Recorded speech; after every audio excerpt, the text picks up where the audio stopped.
In Las Cruces, New Mexico, on a late summer day, a black Cadillac Escalade towing a flatbed trailer makes its way to the Donna Ana County Correctional Facility.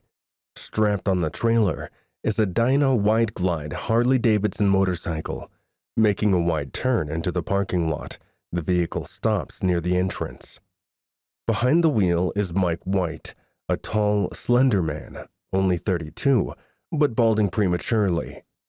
He's wearing a white dress shirt with the sleeves rolled up and a loosened black tie. The door to the detention center opens, accompanied by a loud buzzer. Stepping out is Jacob McGuire, 26 years old and handsome. Jacob stands tall at 6 feet and has a muscular build, brown eyes, a trimmed beard, and shoulder-length, wavy black hair. He has just been released after serving 18 months of a 3-year sentence on third-degree felony charges for aggravated battery with a deadly weapon. Mike climbs out of his SUV holding a leather vest, or cut, as it's referred to in the motorcycle culture, and walks over to Jacob, calling out, "There he is!" The two men hug each other, and Mike speaks into Jacob's ear, saying, "I love you, brother. I'm so sorry. I'm so sorry we all failed you and Maria." Still holding Mike, Jacob replies, "I love you too, brother." They release their embrace, and Mike hands Jacob his cut. "We need you back, brother." Jacob pauses for a moment as he looks down at the leather cut, then takes it. "Thanks." "As your brother and your attorney," Mike continues, "I don't think you should go home today. I think, all of us think, you should sleep at the castle tonight. Just don't go home yet." Looking him in the eyes, Jacob says, "You know I can't do that." "Yeah, I know. Just don't do anything crazy on your own. I know you've had a lot of time to think. We're still trying to find who did this." Jacob jerks his chin in the direction of the Escalade. "Are you going to just stand there, or are you going to help me get my bike down off the trailer?" The two men roll the bike down the ramp, and Jacob slides his arms through his new King's cut. As he starts his bike, Mike tells him over the sound of the engine, "Wolf and Hammer made sure she was serviced and ready to ride. Purrs like a lion. I'll come by the castle later." "Good. We're having court at 7:30.